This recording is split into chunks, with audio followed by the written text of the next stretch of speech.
जय श्री कृष्ण, जय जलाराम। केम छो बधा? बधा मजामां छो? मारा ब्लॉग जोता बधाय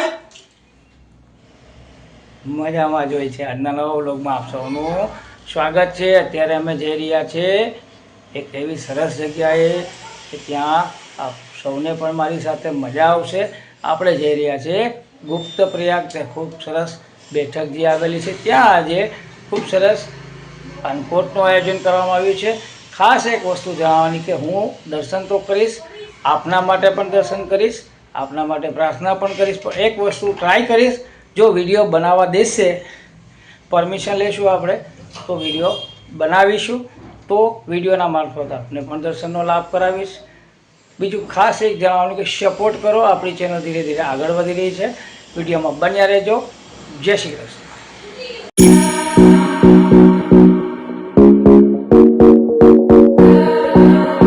जय ने धैर्य भाई जवाब माटे तैयार है। छोटा ब्लॉगर यहाँ पे है।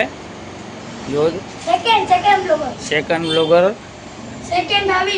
सेकंड भाविन। जो लड़का है ना वो डुप्लीकेट भाविन है। Same to same copy paste है मेरा। तो चलो हम साथ में गुप्त प्रयाग जाएंगे और दर्शन का लाभ लेंगे, और पॉसिबल होगा तो आपको भी दर्शन करवाएंगे। जय श्री कृष्ण, जय जलाराम। जो अमे गुप्त प्रयाग जवा माटे रवाना थई चूक्या छे। मारी साथे जोड़ायेला रहेजो।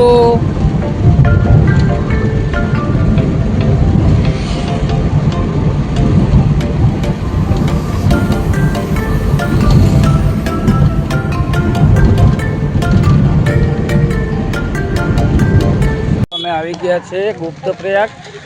महाप्रभुजीनी 67મી બેઠક જે ગુપ્ત પ્રયાગ ખાતે આવેલી છે। ચાલો આપણે અમે દર્શન કરી લઈએ। જો વિડીયો બનાવી દેશે તો દર્શન લાભ આપને પણ અપાવીશ। ખુશીની બાબત એ છે કે મને વિડીયો ઉતારવાની પરમિશન આપવામાં આવી છે।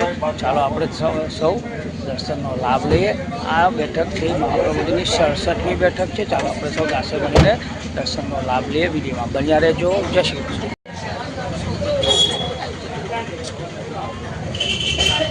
खूब सरस मोटू परिसर आवेलू छे, आप निहाળી શકો છો।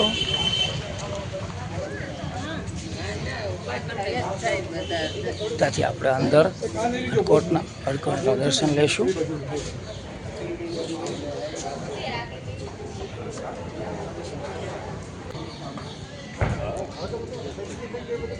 ઉનાથી અથવા બહારથી ઘણા દર્શનાર્થીઓ પધારેલા છે। બધા દર્શનનો લાભ લેશે। આપણે સૌ સાથે મળી દર્શનનો લાભ લઈશું। વિડીયોમાં બન્યા રહેજો। દર્શન ખાસ કરજો, દર્શન કરજો અને કરાવજો। વિડીયો શેર ખાસ કરજો। દર્શન કરવા જઈએ છીએ અંદર।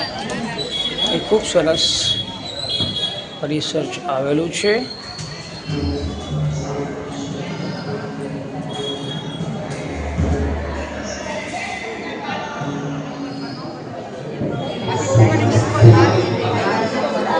બધા દર્શનાર્થીઓ અહીંયા આવી ચૂક્યા છે। અમારા જયભાઈ પણ આવી ચૂક્યા છે।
મમ્મી ક્યાંય નહીં જાય ભાઈ, તું મમ્મીની શું કામ જતા ધક્કા ના મારતો, મારે વિડીયો લેવા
જો અમે દર્શનનો લાભ લઈ લીધો છે અને મારી ચેનલના માધ્યમથી આપને પણ ખૂબ સરસ દર્શનનો લાભ થશે.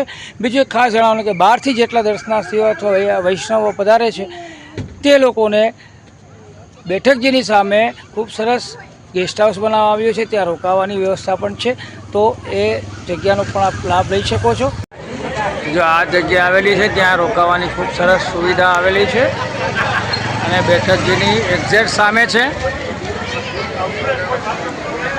આપ અહીંયા રોકાવું હોય તો રોકાઈ શકો છો. ખૂબ સરસ સુવિધા કરવામાં આવી છે.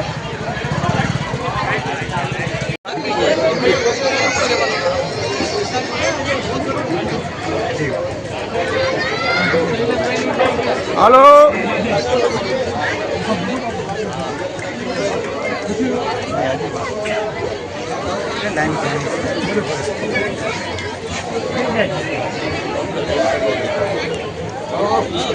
જીતુભાઈ મહેતા, જેલવાડા કપોળ મહાજન, મેનેજિંગ ટ્રસ્ટી, ગુપ્ત મહાપ્રભુજી ગુપ્ત પ્રયાગ.